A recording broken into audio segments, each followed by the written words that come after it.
운수업계 관리체계 전반에 대한 개선 대책 등 7건에 대하여 시정 질문을 신청하셨습니다. 최은경 의원 나오셔서 질문해 주시기 바랍니다.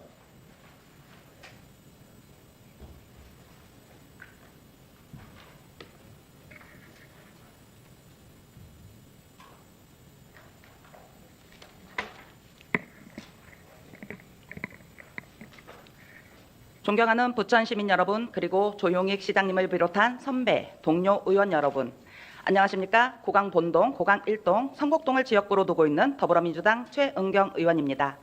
본 의원은 두 가지 중대한 주제, 즉 시민의 혈세가 과연 올바르게 쓰이고 있는가, 그리고 그 결과가 시민의 안전과 편익으로 되돌아오고 있는가라는 문제를 말씀드리고자 이 자리에 섰습니다.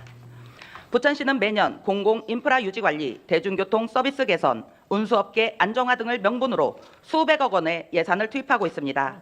2025년 예산안만 보더라도 시내버스 재정 지원 130억 원, 유류 보조금 130억 원, 경기도 공공관리재 지원 75억 원 등 직접 보조금만 막대한 규모입니다. 전기차 충전 인프라 유지 보수도 매년 적지 않은 예산이 들어갑니다.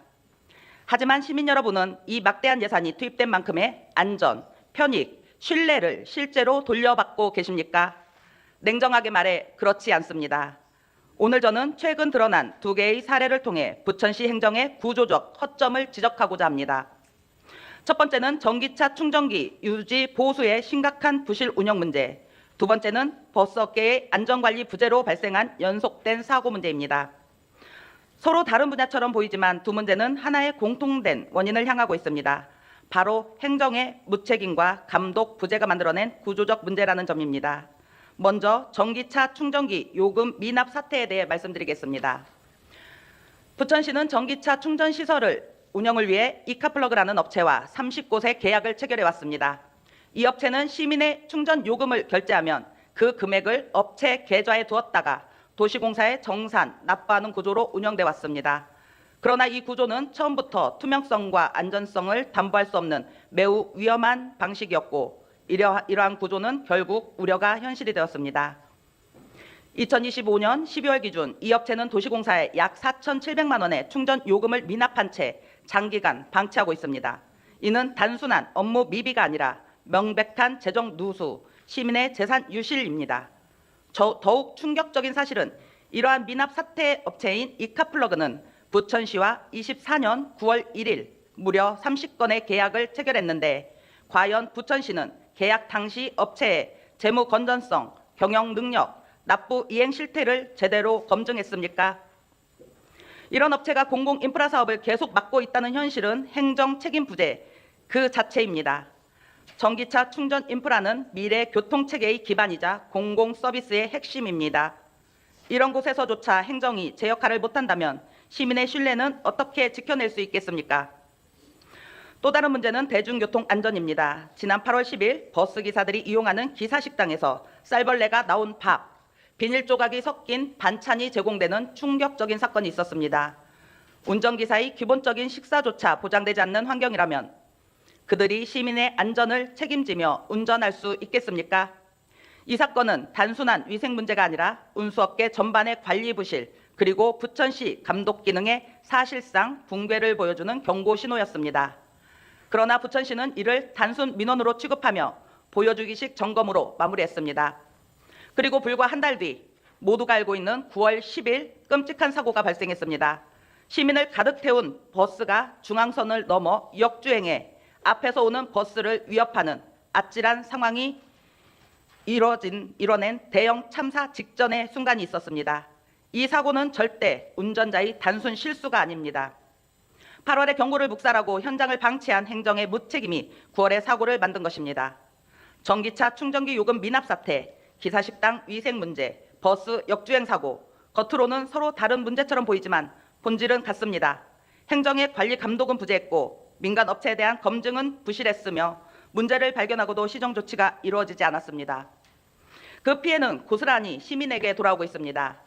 이대로라면 부천의 공공 서비스는 더 큰 사고, 더 큰 재정 손실을 겪게 될 것입니다. 이에 따라 본 의원은 다음과 같은 대책을 강력 촉구합니다. 첫째, 미납금 회수와 재정 보호 조치를 즉각 시행해야 합니다. 계약 이행 보증 증권 등 확보된 보증이 존재한다면 즉시 청구해 시민의 재정을 보존해야 합니다. 시민의 요금은 단 1원도 특정 업체의 현금 흐름을 돕는 수단이 되어서는 안 됩니다. 둘째, 전기차 충전요금 정상 구조를 전면 개편해야 합니다. 요금이 업체 계좌가 아닌 피지사 연동을 통한 즉시 자동 정산 방식으로 변경하여 업체가 공공요금을 보유하거나 지연, 납부할 수 없도록 완전한 시스템을 구축해야 합니다. 셋째, 운수업체 보조금 지급 체계를 성과 기반 구조로 전환해야 합니다. 안전사고, 민원 건수, 처우 개선 노력, 시민 만족도 등을 종합하여 A, B, C 등급으로 평가하고 보조금은 차등 지급해야 합니다. 특히 하위 업체에는 보조금 삭감, 환수 등 강력한 페널티가 필요합니다. 넷째, 시민 참여형 아멘 감시단을 도입해야 합니다. 공무원 중심의 점검은 한계가 분명합니다. 버스를 실제로 이용하는 시민 전문가가 함께 참여하는 감시단을 통해 현장을 상시 점검하고 그 평가를 지원금 지급에 직접 반영해야 합니다. 다섯째, 기사식당 운영 구조를 전면 개혁해야 합니다. 부천도시공사가 직접 운영하거나 투명한 공개 입찰을 통해 선정된 업체가 위생 기준 미달 시 즉시 계약 해지될 수 있도록 관리 체계를 강화해야 합니다. 운수 노동자의 건강한 한 끼는 시민의 안전한 하루로 이어집니다. 존경하는 시장님, 관계 공무원 여러분, 이제 부천시는 선택해야 합니다. 업체 중심의 행정에서 시민 중심의 행정으로, 방관하는 행정에서 책임지는 행정으로 바뀌어야 합니다. 시민의 혈세는 결코 누군가의 사적 이익이 아니라 시민의 신뢰와 안전을 지키기 위한 마지막 보루입니다. 행정이 그 역할을 다하지 못한다면 오늘 우리가 겪는 문제는 반복될 것이며 다음에는 더 큰 사고가 일어날 수 있습니다. 지금 필요한 것은 조속한 개선, 단호한 조치, 원칙 있는 행정입니다. 부천시가 다시 신뢰받는 도시로 서기 위해서는 바른 행정, 투명한 재정, 책임 있는 공공 서비스가 반드시 회복되어야 합니다. 이상으로 발언을 마치며 부천시가 이번 사안을 계기로 거한 사위, 즉 편할 때일수록 위기를 생각하며 경계한다는 마음가짐으로 철저한 개선책을 마련해 주시길 당부드립니다. 경청해 주셔서 감사합니다.